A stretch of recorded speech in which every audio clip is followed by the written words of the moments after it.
Guys, welcome back to our channel. चलिए आज के अपने वीडियो को शुरू करते हैं भाई। और ये हमारा पार्ट 3 जहाँ पे मैं फिर से वेब डिज़ाइनिंग से रिलेटेड जो हमारा बेसिक थ्योरेटिकल पोर्शन है उससे रिलेटेड कुछ एमसीक्यू क्वेश्चंस लेकर आया हूँ। तो सबसे पहला क्वेश्चन हमारा आज का, विच of the following is not an example of back and language.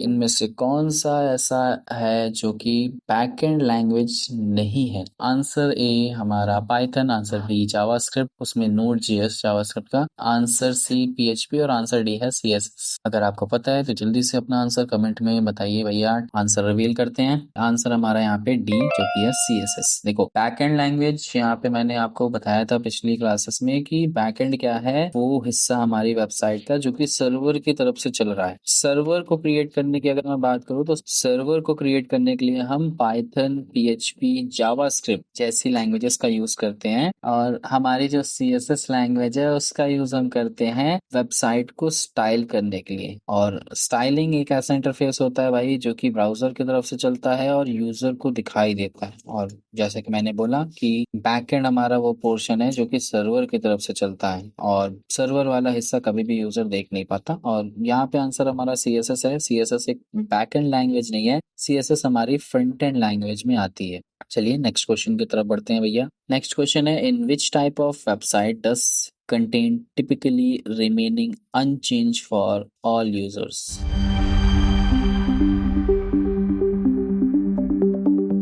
Means कि ऐसी कौन सी वेबसाइट है जिसका कंटेंट हर एक यूजर के लिए अनचेंज रहता है, यानी कि कभी नहीं बदलता। ऑप्शन है आपके डायनेमिक वेबसाइट, ऑप्शन बी आपका है इंटरैक्टिव वेबसाइट, ऑप्शन सी है रिस्पॉन्सिव वेबसाइट और ऑप्शन डी है स्टैटिक वेबसाइट। चलो ठीक है भैया, आंसर रिवील करता हूँ मैं। Answer D static website. Static websites क्या होती है भैया, ये मैंने अपने पिछले क्लासेस में भी आपको बताया था। स्टैटिक वेबसाइट्स वो सारी वेबसाइट्स होती हैं जिनका कंटेंट कभी भी चेंज नहीं होता, और वो चीज हर एक यूजर के लिए होती है, ना कि किसी सिंगल यूजर के लिए। स्टैटिक वेबसाइट एक ऐसी वेबसाइट है जिसका कंटेंट कभी भी चेंज नहीं होता। और अगर बाकी ऑप्शंस की यहाँ पे बात करूँ भाई, डायनेमिक वेबसाइट यहाँ पे ऑप्शन है। डायनेमिक वेबसाइट्स वो सारी वेबसाइट्स होती हैं जिनका कंटेंट हमेशा सेम रहता है। इंटरैक्टिव वेबसाइट किसी तरीके की वेबसाइट नहीं है, एक तरीके का कह लो भैया कॉन्सेप्ट टाइप का है कि लाइक ऐसी वेबसाइट जो कि देखने में अच्छी लगे, यूजर उसे पसंद करे, ये इंटरैक्टिव वेबसाइट है। ठीक है। और रिस्पॉन्सिव वेबसाइट भी भैया, जो वेबसाइट इंटरैक्टिव होती है वो वेबसाइट रिस्पॉन्सिव भी होती है। मींस की ऐसी वेबसाइट जो कि हर एक डिवाइस के साइज के अकॉर्डिंग, स्क्रीन साइज के अकॉर्डिंग अपने कंटेंट को चेंज करे। तो ये सारी चीजें देख करके यूजर हमारी वेबसाइट से इंटरैक्ट भी होता है। और अगर वेबसाइट इंटरैक्टिव है तो भैया वो वेबसाइट हमारी डायनेमिक वेबसाइट होती है। तो अगर मैं यहाँ पे बोलूँ भैया ऑप्शन ए, बी और सी ये तीनों एक ही तरीके की वेबसाइट को रिप्रेजेंट कर रहे हैं, वो है डायनेमिक। और इसके अलावा बाकी हमारा स्टैटिक वेबसाइट अनचेंजेबल कंटेंट रहता है, हमेशा सेम कंटेंट आपको देखने को मिलेगा। नेक्स्ट क्वेश्चन हमारा, which tool is commonly use to inspect and debug front end code in real time?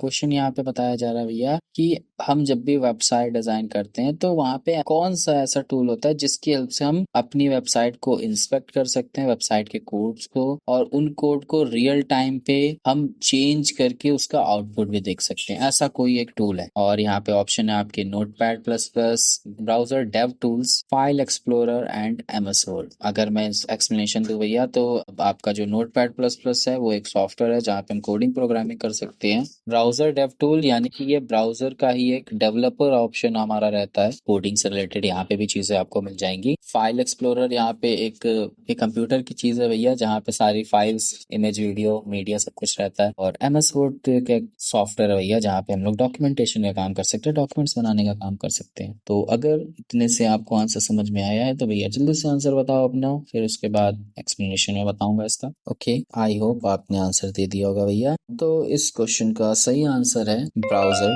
Dev tools. Notepad plus plus यहाँ पे हमारा यूज होता है कोडिंग प्रोग्रामिंग के लिए, बट नोटपैड प्लस प्लस में हमें ये फीचर नहीं मिलता कि हम रियल टाइम पे चीजों को चेंज कर सकते। रियल टाइम का मतलब यहाँ पे क्या है कि जैसे ही मैं कोड लिखूं वैसे ही मुझे उसका आउटपुट मिल जाए। नोटपैड प्लस प्लस में ये चीज होती है कि यहाँ पे मैं कोड लिख रहा हूँ, उसे सेव कर रहा हूँ, देन ब्राउजर पे जाके जब तक मैं उसे रन नहीं कराऊंगा तब तक मुझे उसका आउटपुट नहीं दिखेगा। ये रियल टाइम नहीं है भैया, 1-2 सेकंड्स के चेंजेस हो जाते हैं। और रियल टाइम का मतलब कि मैं यहाँ पे जैसे ही कोड कर रहा हूँ उधर से बदलता जाए। तो ये चीज हमारी ब्राउजर डेव टूल से होती है। ये आपको मिलेगा कहाँ पे ये मैं समझा देता हूँ। लाइक जब भी अपने ब्राउजर पे जाओगे ना तो यहाँ आपको 3 डॉट्स पे जाने के बाद यहाँ आपको मोर टूल्स मिलते हैं, ठीक है। और मोर टूल्स में यहाँ पे आपको डेवलपर टूल्स ऑप्शन मिल जाता है। इधर पे जा करके या तो इस तरीके से या फिर हमारे पास एक और तरीका रहता है भैया, यहाँ पे ब्राउजर पर राइट क्लिक करोगे तो आपको इंस्पेक्ट मिलता है। इंस्पेक्ट पे जा करके आप अपने ब्राउजर में जो भी हमें कोड दिख रहे हैं, जो भी चीजें दिख रही हैं, उस कंटेंट को हम रियल टाइम पे चेंज कर सकते हैं। बट हाँ एक चीज और, ये जो कोड होते हैं, ये जो चेंजेस होते हैं, ये सिर्फ हमारे ब्राउजर पर तब तक दिखते हैं जब तक हम ब्राउजर को रिफ्रेश नहीं कर लेते हैं। बिकॉज ये हम डायरेक्टली सर्वर से चेंजेस नहीं कर रहे हैं, हम सिर्फ एक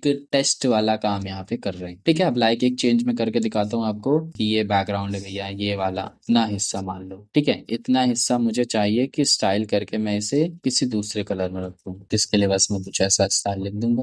देखो जैसे जैसे मैंने यहाँ पे चेंजेस किए वही चेंजेस मुझे तुरंत देखने को मिल गया। अब लाइक मैं कुछ और चेंजेस भी दिखाता हूँ। चलो लाइक मान लो कि मेरे को स्पेसिंग यहाँ पे इंक्रीज करनी है, यहाँ पे मैंने पैडिंग लिखा, जैसे मैं वैल्यू दूंगा वैसे मुझे यहाँ पे चेंजेस मिल जाएंगे। ये नहीं मिल रहे, थोड़े से बढ़ा के लिखता हूँ कि मार्जिन कर। अब देखो ये बॉक्स आप देख रहे होगे भैया, बॉक्स यहाँ पे छोटा बड़ा हो रहा है, यानी कि सिंपल सी बात करूं तो भाई यहाँ पे स्पेसिंग बढ़ रही है हमारी। तो रियल टाइम में मुझे चेंजेस यहाँ पे देखने को मिल रहे हैं, और ये चीज हमारा इस टूल की हेल्प से होता है जिसको हम कहते हैं ब्राउजर डेव टूल्स। हम इसे इंस्पेक्ट भी कहते हैं, बट यहाँ पे हम इसको यही नाम दे रहे हैं भैया क्योंकि यही नाम ज्यादातर चलता भी है। नेक्स्ट क्वेश्चन पे आते हैं हमारे, what is the primary purpose of JavaScript in web development.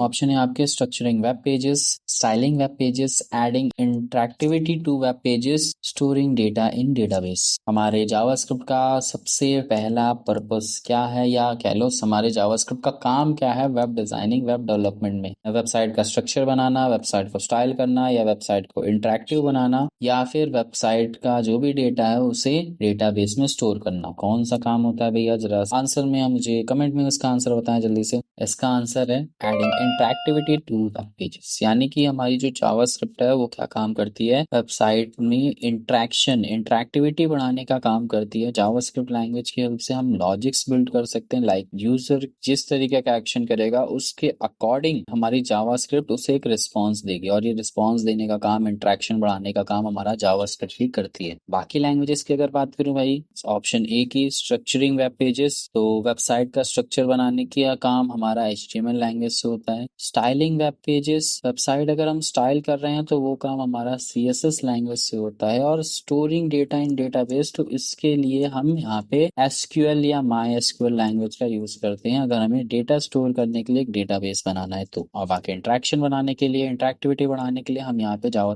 Language का यूज करते हैं। ओके, आई होप आपको समझ में आया होगा। चलो भैया नेक्स्ट क्वेश्चन की तरफ बढ़े। Question number 5, which software is best suited for basic HTML and CSS editing।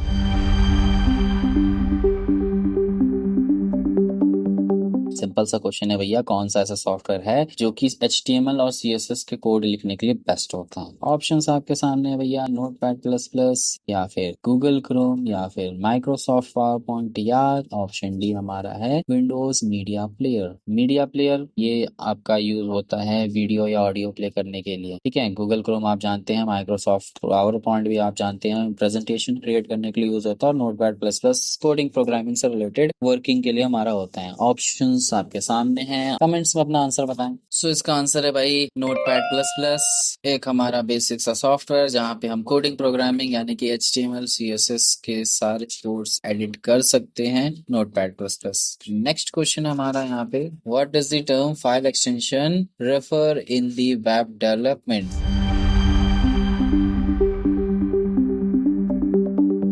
तो यहाँ पे आपके क्वेश्चन का मतलब है भैया कि हमारा ये जो फाइल एक्सटेंशन वाला टर्म है इसका मतलब क्या होता है वेब डेवलपमेंट में। ठीक है, आंसर है आपके the name of the website, website का नाम होता है फाइल एक्सटेंशन।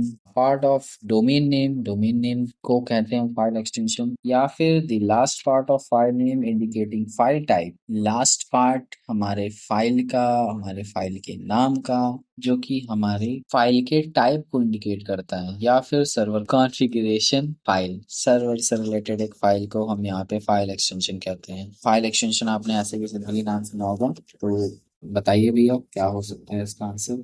ठीक है, इसका आंसर है भैया the last part of a file name indicating file. File extension ये चीज होती है भाई, मैं डायरेक्टली आपको दिखा ही देता हूँ। लाइक जैसे कि देखो भैया, ये डाउनलोड्स में एक फाइल पड़ी है मेरे पास, ये पीडीएफ फाइल देख लेते हैं। पीडीएफ फाइल, इस फाइल के प्रॉपर्टीज में चलते हैं। यहाँ पे देखोगे प्रॉपर्टीज में जब आप जाओगे, जो भी आपकी फाइल है उसका एक नाम आपकी फाइल का रहता है भैया, और उस नाम के बाद उसका एक टाइप बताता है कि पीडीएफ फाइल है या ओडीटी फाइल है या जेपीजी इमेज की फाइल है। उसी टाइप को रिप्रेजेंट करने के लिए एक नाम हमारे फाइल के नाम के एंड में दिया जाता है, यही हमारा फाइल एक्सटेंशन होती है। अब जैसे कि यहाँ पे देखोगे भैया, ये पीडीएफ था तो इसकी एक्सटेंशन डॉट पीडीएफ है। यहीं पे अगर मैं इमेज की बात करूं और इस इमेज में अगर जाएंगे, देखो इमेज की एक्सटेंशन यहाँ पे फाइल टाइप है डॉट पीएनजी एक्सटेंशन। ठीक है, यही हमारा एक्सटेंशन होता है भैया, और इसके अलावा कोई चीज नहीं है। फाइल एक्सटेंशन रेफर करता है हमारे फाइल के नेम के बाद लगने वाले फाइल टाइप। क्वेश्चन नंबर 7 में आते हैं, विच of the following best describe HTML tag.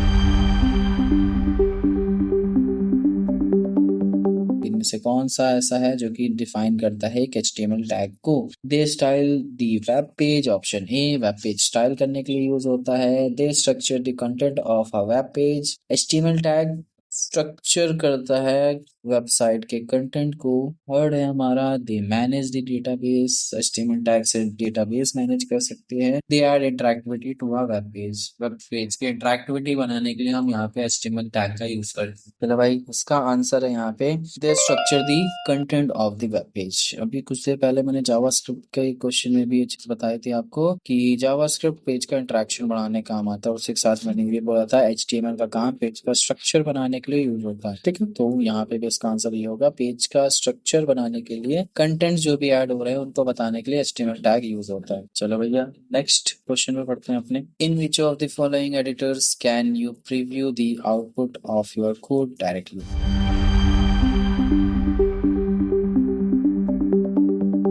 इनमें से कौन सा ऐसा एडिटर सॉफ्टवेयर है, टेक्स्ट एडिटिंग सॉफ्टवेयर है, जिनमें हम कोड का आउटपुट डायरेक्टली देख सकते। ठीक है, यानी कि रियल टाइम पे कि यहाँ पे मैंने कोड किया और मुझे उसका आउटपुट मिल गया। यहाँ पे ऑप्शन है आपके सबलाइन text editor, VS studio code, ये भी एक टेक्स्ट एडिटिंग सॉफ्टवेयर हो गया, नोटपैड प्लस प्लस और नोटपैड। ये चारों ऐसे सॉफ्टवेयर है जहाँ पे हम कोडिंग प्रोग्रामिंग से रिलेटेड काम कर सकते हैं, बट इनमें से हमें एक ऐसे सॉफ्टवेयर का नाम बताना है जो कि डायरेक्टली कोड के बाद हमें आउटपुट दिखा दे तुरंत के तुरंत रियल टाइम पे। ऑप्शंस आपके सामने हैं, आंसर दें भैया।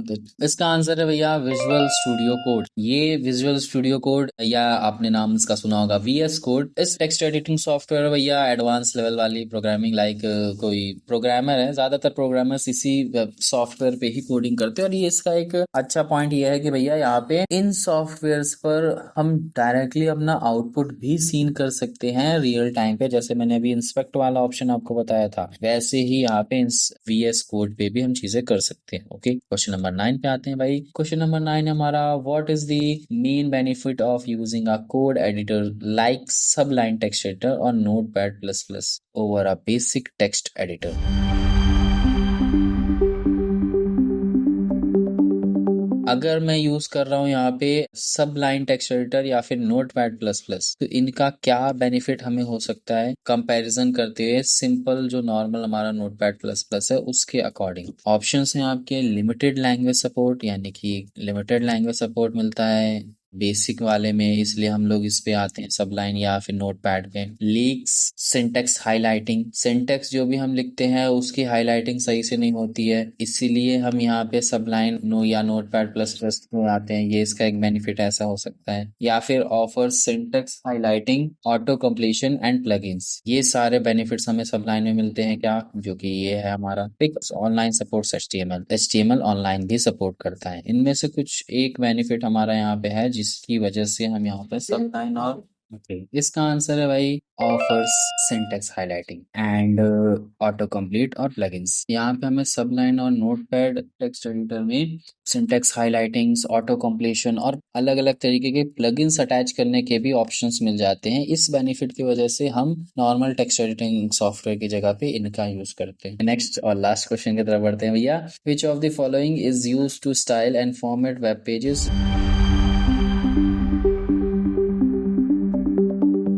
इनमें से कौन सा ऐसा लैंग्वेज है जिसका यूज हम किसी भी वेब पेज को स्टाइल या फिर फॉर्मेट करने के लिए यूज करते हैं? ऑप्शन है आपके जावास्क्रिप्ट, एचटीएमएल, सीएसएस, एसक्यूएल। किस लैंग्वेज की हेल्प से हम यहाँ पे वेबसाइट को स्टाइल एंड फॉर्मेट कर सकते हैं? चलो भाई आंसर रिवील करते हैं इसका। तो यहाँ पे अगर मैं सिंपली बात करूँ भाई, वेबसाइट को स्टाइल करने के लिए या उसे फॉर्मेट करने के लिए हम एक ही लैंग्वेज है जिसका यूज कर सकते हैं। तो इसका आंसर है भैया, वेबसाइट को कभी भी अगर हम स्टाइल और फॉर्मेट करने की बात करें तो यहाँ पे हमारी सिर्फ एक ही लैंग्वेज यूज होती है, जो कि हमारी सीएसएस लैंग्वेज है। जावास्क्रिप्ट का यूज हम लॉजिक बेस्ड चीजों को लगाने के लिए करते हैं, फंक्शनैलिटी बनाने के लिए करते हैं। एचटीएमएल का यूज हम स्ट्रक्चर्स बनाने के लिए करते हैं। एसक्यूएल लैंग्वेज डेटाबेस क्रिएशन के लिए वर्क में आती है, यूज करने के लिए आती है। हमारी सीएसएस लैंग्वेज यहाँ पे है जिसका फुल फॉर्म है कास्केडिंग स्टाइल शीट, और ये लैंग्वेज हम यूज करते हैं वेबसाइट को स्टाइल करने के लिए। तो आज के क्वेश्चंस बस यहीं तक के मैं एंड कर रहा हूँ भाई। कल से हम लोग अब प्रोग्रामिंग से रिलेटेड क्वेश्चन आंसर्स देखेंगे। फिलहाल के लिए मैं आपसे लेता हूँ विदा, मिलते हैं अपने नेक्स्ट वीडियो में, तब तक के लिए टाटा बाय बाय।